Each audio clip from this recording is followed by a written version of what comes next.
Welcome to the club and the book of 2 Kings.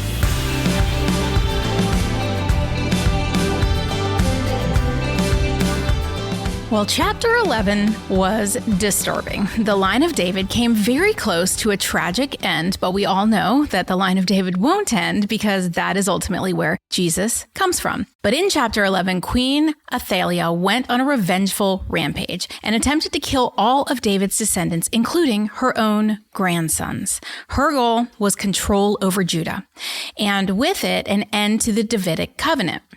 Athaliah failed, thankfully. God used a brave woman, Jehoash, to save just one of King Ahaziah's sons, Jehoash. She hid Jehoash in the temple for 6 years. She was able to hide him in the temple because, providentially, she just happened to be married to a priest, Jehoiada. Now, God used this bold priest, Jehoiada, to rally the troops and crown Jehoash king. Then, he had Athaliah executed. Jehoiada the priest, as Joash's protector and mentor, led Israel back to God, eliminating Baal worship. Joash reigned as king from age 7 until he was into his 40s. He did right in the eyes of the Lord. While priest Jehoiada was alive, his primary achievement was the restoration of the temple, but then after Jehoiada died, he failed to follow God and he was assassinated. All right, let's review kings because I feel like we're kind of in the middle. King Solomon died in 931 BC. That same year, the kingdom divided. Since that time, we have bounced back and forth between the kings of Israel in the north and the kings of Judah in the south. Now, as we open our discussion in this episode, it is estimated to be around 814 BC, almost 100 years since the kingdom divided. And we are halfway through our list of kings. You can see that list in the show notes. We'll put it in again. But the pace of rotating kings in the next few episodes is going to escalate, and Israel is going to free fall into evil and exile. Another 100 years will pass in these next 5 chapters, and in our next episode, the northern kingdom will fall, never to recover. So it's going to be a lot of kings coming up. Now, Judah will persevere for a little over another 100 years before they, like Israel, fall into captivity. This was a turbulent period of national decline for both Israel and Judah. Yet the overarching theme is how God continued to work through imperfect kings, whether they were good, evil, or just lukewarm. God remains faithful even when Israel and Judah are not. God's going to prevail and protect his covenant with the descendants of Abraham despite their persistent disobedience and idolatry. Now, God has not changed. He is still faithful. He was and is full of mercy and grace. He is just as patient with his people today, even when we repeatedly disobey and worship other things above him. God's plan and purpose is secure, no matter how man fails. It is not dependent on our perfection. God just requires our heart. And if we believe in his Son, our salvation is secure. So God is faithful, but he is not unjust. There are consequences to the path the Israelites took, and there are consequences to the path we choose. There is a path to evil and a path to good. I think I've said it 100 times by now in all our episodes. Your favorite show note. It's my favorite show note. The path to good or evil. The choice to choose is ours. The consequences, however, are not ours to choose. We have to remember that. You get to choose the path. You don't get to choose the consequences. You get to choose getting back on the path if you do get off. You do, but you still may have consequences. Right. So it's really important to make the right choice, and making wise choices is imperative. So check out the path to good and evil diagram in the show notes for how this went for Adam and Eve, because there's nothing new under the sun, and understanding the enemy is really quite simple. Okay, so that's kind of our summary of where we are. We're right in the middle of all these kings, but from now on, they're going to happen really fast. We don't have too many more chapters left in 2 Kings. So when we left the Israelites in episode 8, we were in Judah, where the kingdom was almost lost to the evil queen Athaliah. Recall that before episode 8, where Athaliah went on that rampage of revenge in Judah, her rage was provoked by King Jehu in the north, who killed her family and took control of Israel. So Jehu did all that. Then she goes on the rampage. In this episode, we will begin with Jehu's son. And then we will bounce back and forth between Israel and Judah, where the succession of kings will pick up pace as we race to the end of the northern kingdom. So scene 1, Jehoahaz is crowned king of Israel. Chapter 13. In the 23rd year of Joash, son of Ahaziah, king of Judah, Jehoahaz, son of Jehu, became king of Israel in Samaria, and he reigned 17 years.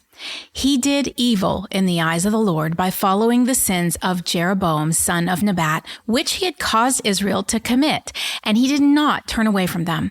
So the Lord's anger burned against Israel, and for a long time he kept them under the power of Hazael, king of Aram, and Ben-Hadad, his son. Now remember, all the kings of Israel did evil, so we're not surprised here. Not all. All the kings of Israel did evil. All of them. All of them. Oh, Judah had some that didn't do evil. Yeah, so we're not surprised that Jehoahaz follows in his father Jehu's footsteps. He did evil, and he's not the only one. In fact, Heather is going to read the phrase, he did evil, 7 times in this episode and the next. The kings of Israel have formed a repetitive pattern of evil. There is plenty of justification for what is about to happen to the nation of Israel. And it is no wonder that the Lord's anger is beginning to burn. If only the Lord's oppression under the king of Aram would turn the king's heart. And that's why God sent these oppressive enemies. Between the oppression and the powerful prophets like Elijah and Elisha that were sent to the northern kingdom, you would think there would have been some change, or at least just one good northern king. Was it possible? So like the oppression happens, and that's where you have the choice to get back on that path. Yeah. Because that's the consequence, is the oppression. Right. We recognize the oppression in your life. Yeah. It's our nature to turn to God when we need him. Yeah. But they just couldn't stick it. Right. Continuing in verse 4, then Jehoahaz sought the Lord's favor, and the Lord listened to him, for he saw how severely the king of Aram was oppressing Israel. The Lord provided a deliverer for Israel, and they escaped from the power of Aram. So the Israelites lived in their own homes as they had before. Well, finally, yay for Jehoahaz, who finally turns to the one true God, and yay for God, who once again listens, feels compassion, sends a deliverer, and saves them, giving them peace. God's compassion trumps Israel's wickedness, for mercy was not what they deserved. If only this were the end of Jehoahaz's story. But verse 6, but they did not turn away from the sins of the house of Jeroboam, which he had caused Israel to commit. They continued in them. Also, the Asherah pole remained standing in Samaria. Nothing had been left of the army of Jehoahaz except 50 horsemen, 10 chariots, and 10,000 foot soldiers, for the king of Aram had destroyed the rest and made them like the dust at threshing time. As for the other events of the reign of Jehoahaz, all he did, and his achievements, are they not written in the book of the annals of the kings of Israel? Jehoahaz rested with his ancestors and was buried in Samaria. And Jehoash, his son, succeeded him as king. So for a brief period, Jehoahaz demonstrates a spark of faith and turns to God. Despite the king's prior disobedience, God was merciful. Despite God's deliverance, the Israelites were unfaithful again. The Israelites forgot the Lord once their problems with Aram were gone. And this is the essence of human nature. We turn to God when we need him. We forget God when we think we don't need him. And that is where there is an ominous warning in this passage. The Israelites think they don't need God anymore.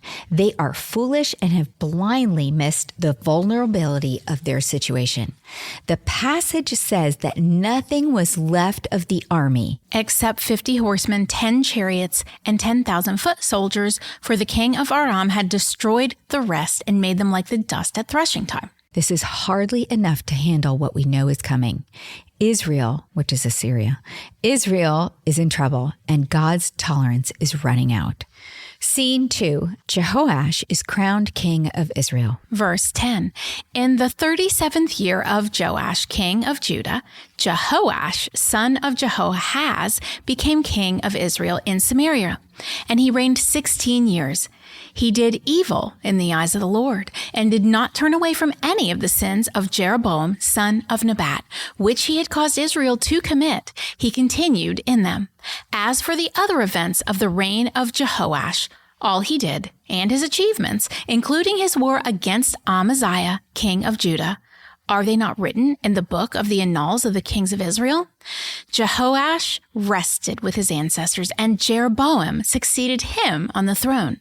Jehoash was buried in Samaria with the kings of Israel. Are you over the J's? Jehoash, Jehoahaz, Jeroboam. It's a lot. Jehoash is unremarkable. He continued in the evil set up by the first king of the north, Jeroboam, over 100 years ago. Now recall that Jeroboam created his own places of worship in Dan and Bethel to prevent the people of the northern kingdom from going to Jerusalem to worship. So all these kings are keeping that going. His new religion came with 2 golden calves and a new priesthood. Before King Jehoash dies, we're going to digress here. He has this random meeting with Elisha. Scene 3, Elisha's last prophecy. Verse 14. Now Elisha had been suffering from the illness from which he died. Jehoash, king of Israel, went down to see him and wept over him. My father, he cried, the chariots and horsemen of Israel. So the kings of Israel are so confusing because is Jehoash really mourning for Elisha? Elisha was a prophet of God, not golden calves. So why he goes and grieves, I really don't know. If Jehoash cared so much for the prophet, why did he not listen to him? What does he mean by the chariots and horsemen of Israel? Why is he saying that? He says, my father, but then why would he add that on to the end like that? Possibly because he thought that Elisha was going to go the way of Elijah. Which is was? What I mean. Remember, Elijah went up with the chariots of fire. So at least as a king, he does know the history. He knows what happened. And but maybe that's the point. Perhaps these kings were just like some politicians, all things to all people with no real conviction of their own. Like he's weeping over Elisha because, oh, God is so great. And then But he's worshiping the other gods. It depends on who he's with. Now, Elisha has some unusual last instructions for Jehoash. Verse 15, Elisha said, get a bow and some arrows. And he did so. Take the bow in your hands, he said to the king of Israel. When he had taken it, Elisha put his hands on the king's hands. Open the east window, he said, and he opened it. Shoot, Elisha said, and he shot. The Lord's arrow of victory, the arrow of victory over Aram. Elisha declared, you will completely destroy the Arameans at Aphek. Then he said, take the arrows, and the king took them. Elisha told him, strike the ground. He struck it 3 times and stopped. The man of God was angry with him and said, you should have struck the ground 5 or 6 times. Then you would have defeated Aram and completely destroyed it. But now you will defeat it only 3 times. Okay, this was a little convicting to me, so let me explain why. Jehoash reveals his ambivalence, a lack of zeal, and a lukewarm faith in his response to Elijah. The first arrow gave him a sign of victory of what God would do for Israel. Jehoash should have been encouraged and excited about this. He should have been like totally jazzed. Now, when Elisha told him next to strike the ground, Jehoash should have attacked the ground as if defeating all the enemies. He should have been like, yeah, man, I shot 1 arrow and I got 1 victory. Now you want me to beat the ground. I'm going to beat it to death. Because if you're 100% all in on God and a prophet of the Lord tells you to do something, you should do it till he tells you to stop. Jehoash was lukewarm in his efforts. He did just enough to say he did it.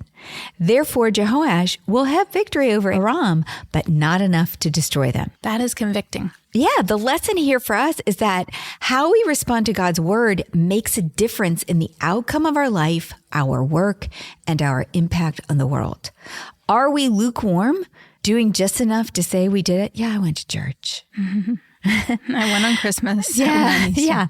No judgment, but exactly. You just convicted on your own of what God is really asking you to do. We had this discussion before we opened because we can watch online now. So because Heather and I go to the same church. Were you at church? We have a big church. Were you at church or did you watch online? Yeah, I watched online. That's not very zealous. So I'm convicted. So are we zealous? Grabbing his word with both hands and wrestling with it until God's plan for us is clear, the path for us is straight, and peace prevails with each step we take into the future. And if we compare Jehoash to even, Joshua or David, we're not seeing that. This guy's lukewarm. All right, scene 4. This is interesting too. A bit of a Bible bender for me.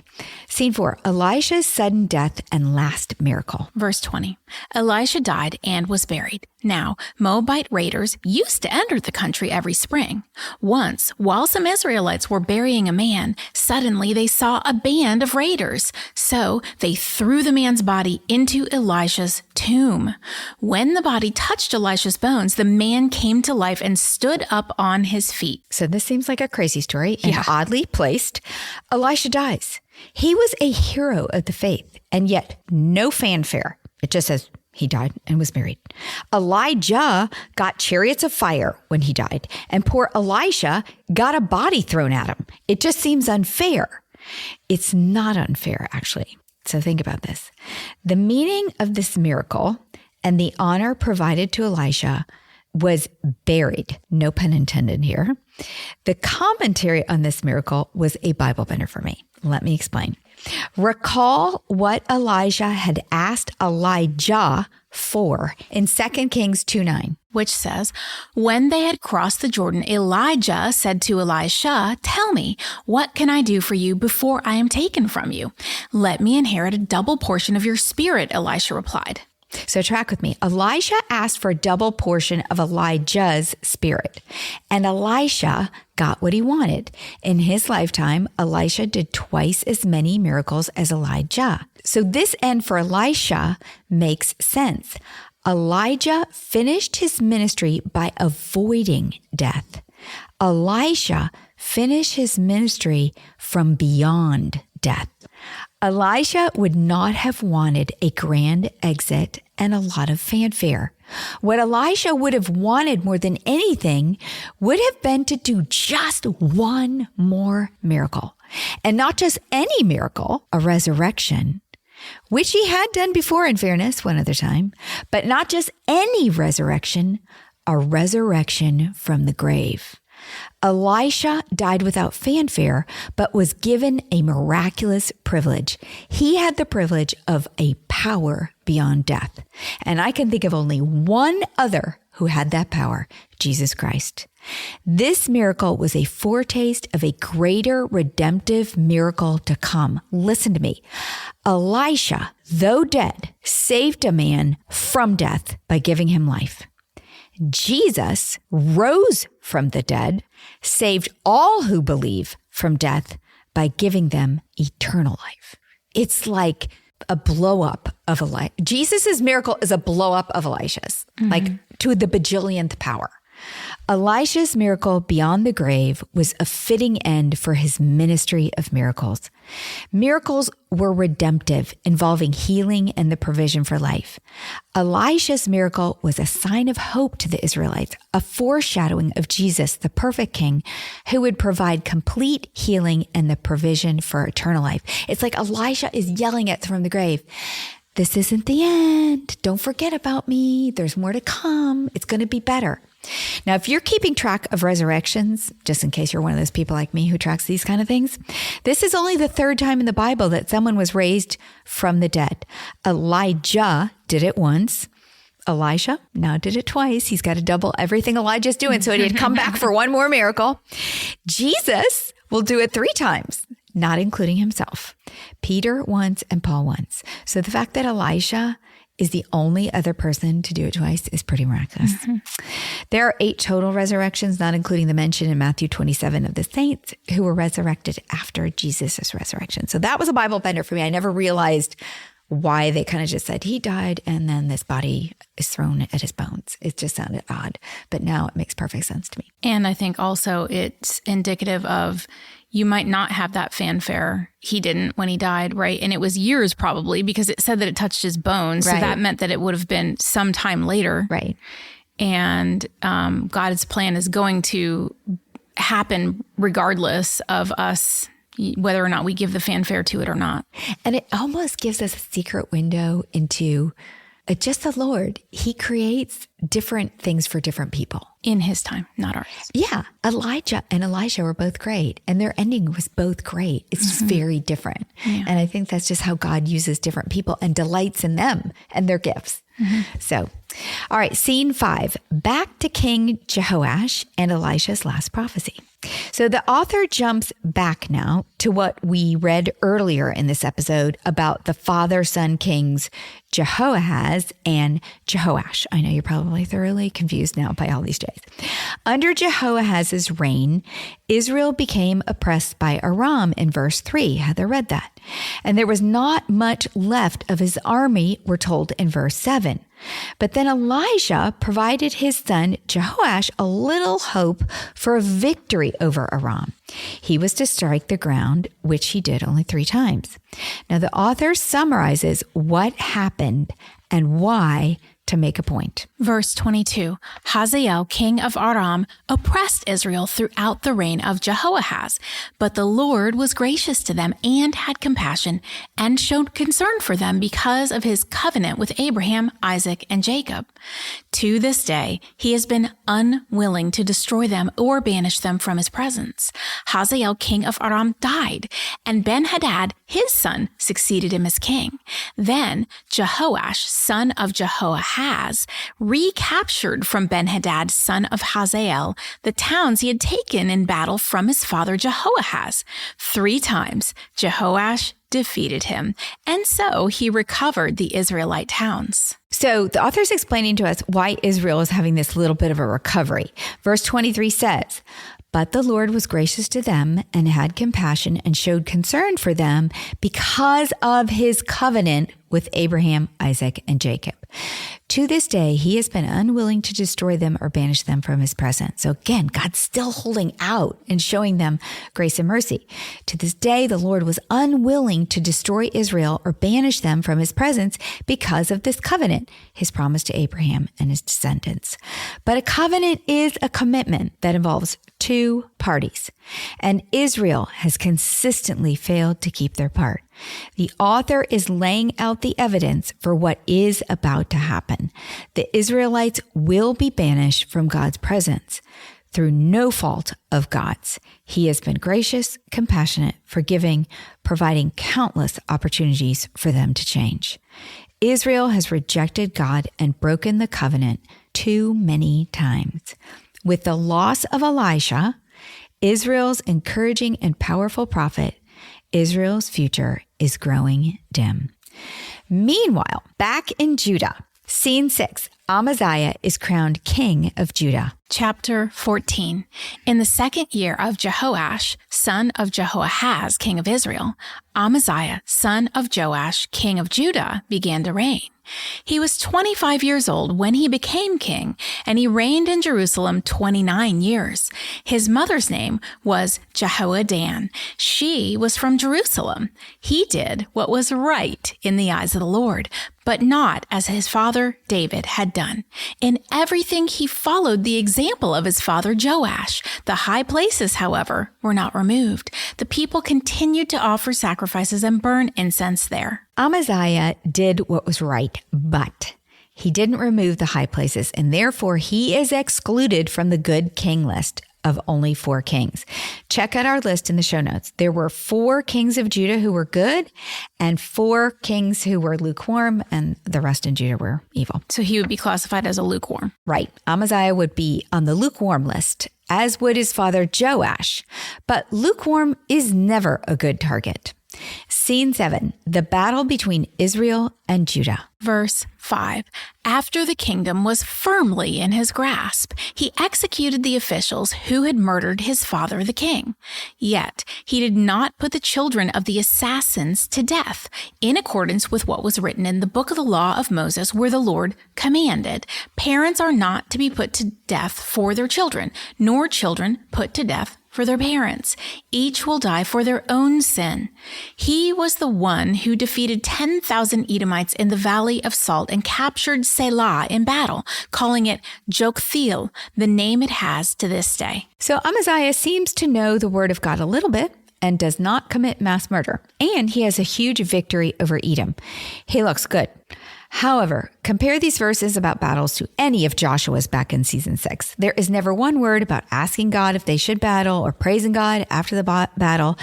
Amaziah is moving forward without God. How many times has Israel made this mistake by now?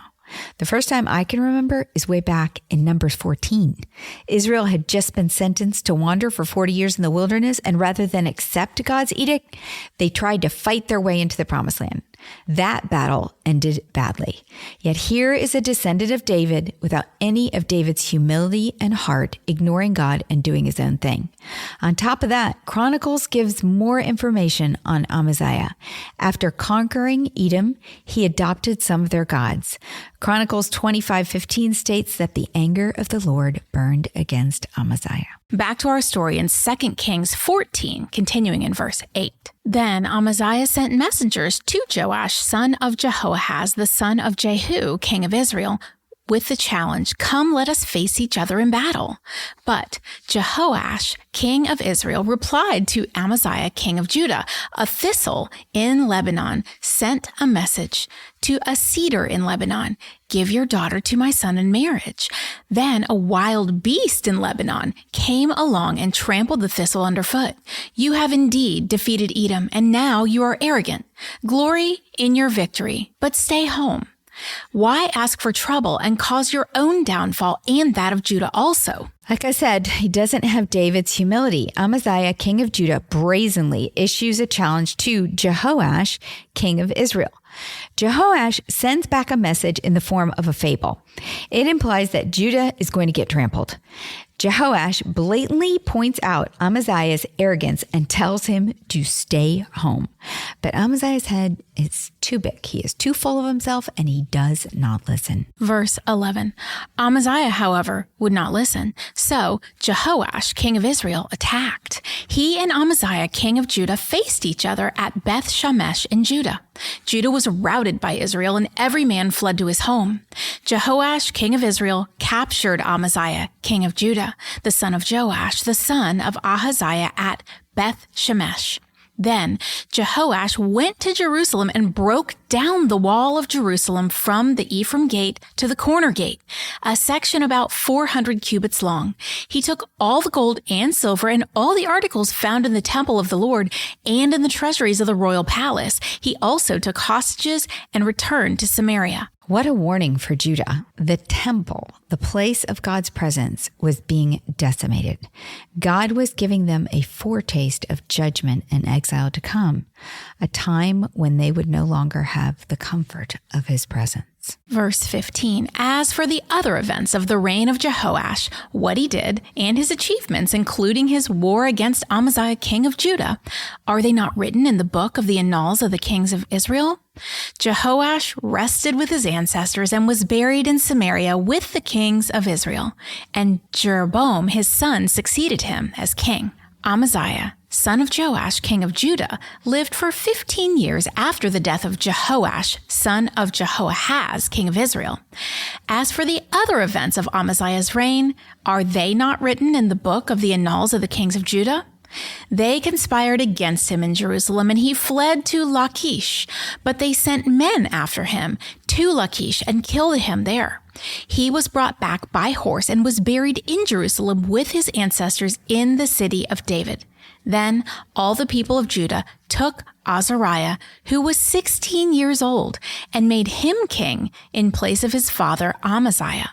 He was the one who rebuilt Elath and restored it to Judah after Amaziah rested with his ancestors. Amaziah, king of Judah, is assassinated, and his son Azariah succeeds him. All right, back to Israel. Scene 8.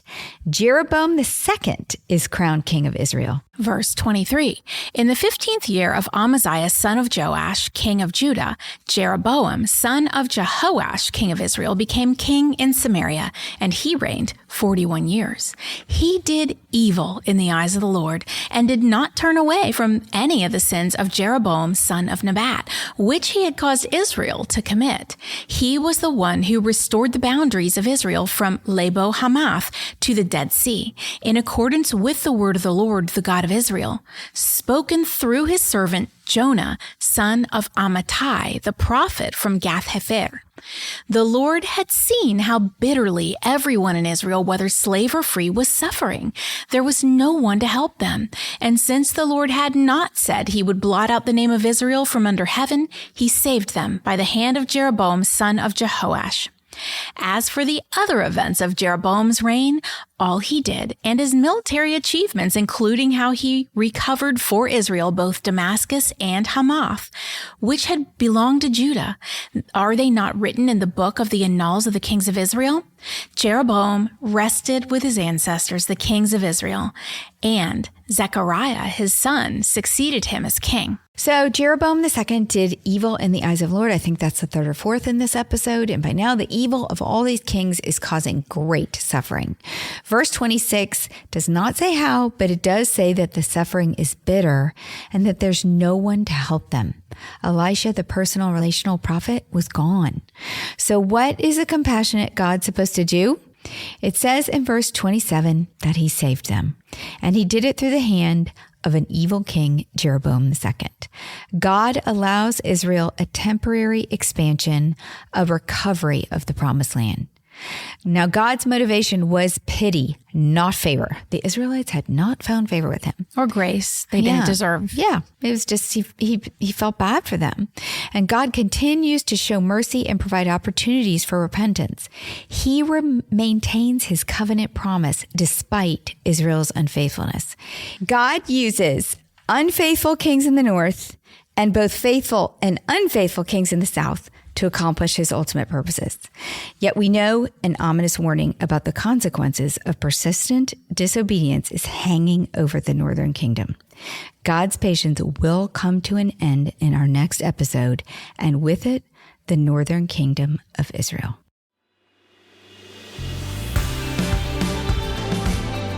What's a club without friends? If you're enjoying the Bible Book Club, why don't you share it? And then you can say, Welcome to the club. New episodes drop every Monday, and get all episodes now on Amazon Music. As always, head over to susanme.com/Bible Book Club for show notes from today's episode. Bible Book Club is hosted by Susan Merrill and Heather Rubio, edited by Buck Buchanan, produced by Haley Mawat.